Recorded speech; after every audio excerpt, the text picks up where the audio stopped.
Welcome to Expert Insights, your window to industry trends and an inside look from the decision makers shaping them. Today, we are featuring Dhaval Gore, Head of Mayors International Business Program at London & Partners, who shares the main developments in business scale-up practices within the UK's entrepreneurial fabric.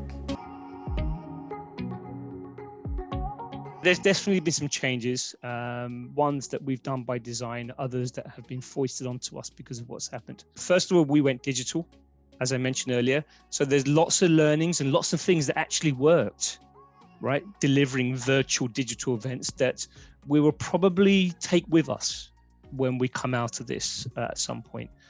So you often use the term hybrid for different instances, but certainly when it comes to the delivery of scale-up programs, I think there's certainly things that we've delivered virtually that we'll probably continue kind of working on and amplifying. What's been interesting for us is the sectors that have shown resilience during the last years, and some of these sectors you're all, I'm sure, very familiar with.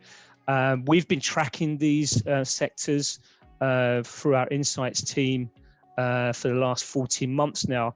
Yes, they've adapted somewhat, but they will continue to scale significantly. If anything, and we're always looking for some positive for the last 12 to 14 months, if anything, they've accelerated their scale up and their growth internationally.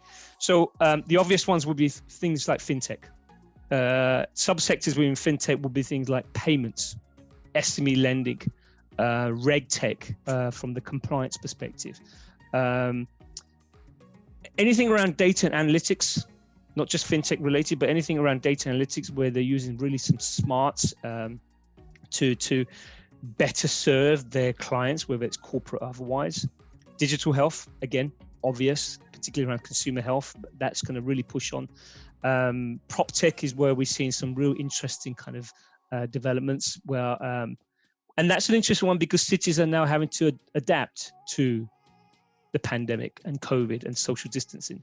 So this whole area around smart cities and how do you adapt your city to not just what we're going through now, but potentially what may happen later, and how do you kind of build in some crisis resistance into your cities and better serve your citizens is an interesting play. Any companies that are in the B2B enterprise and digital automation space, I think the ones that are looking at and rewiring some of the infrastructure which have been exposed during the pandemic, and corporates have looked at that and think, well, you know, if another crisis is on its way, we don't want to be as exposed again. So let's get our digitalization programs off the ground ASAP. All of those are underpinned by cybersecurity. You know, the genie is out of the bottle when it comes to digital. So they have to be underpinned by a robust cybersecurity strategy. And so we've seen a lot of investment in cybersecurity companies over the last 14 months.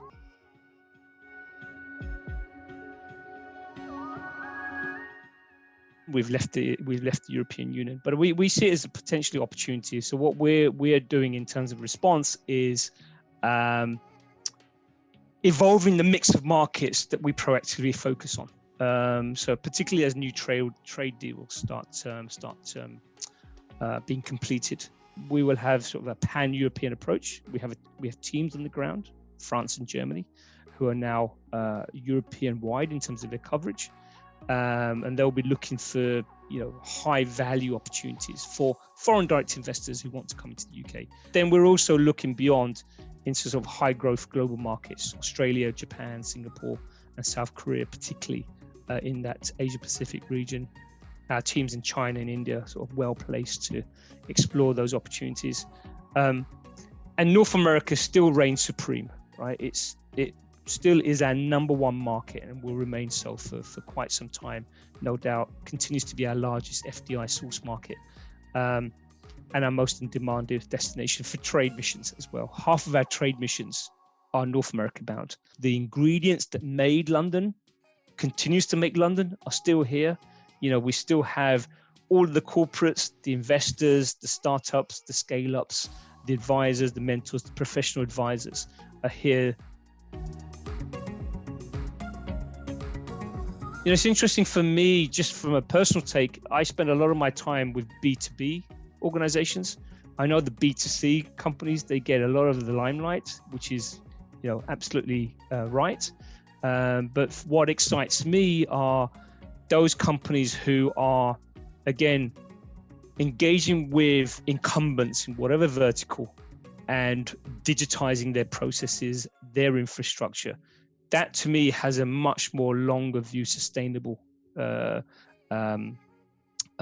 play there, and the investment that's going into those companies is now almost getting onto par with the B2C investments.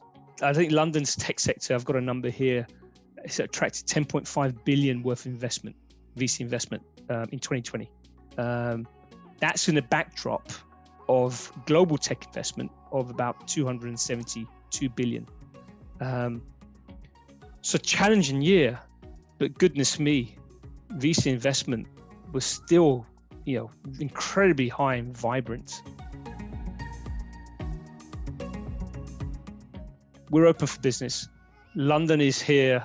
It's going to remain here, and highly adaptive, and will always be, pivoting and ready to take on the new kind of challenge.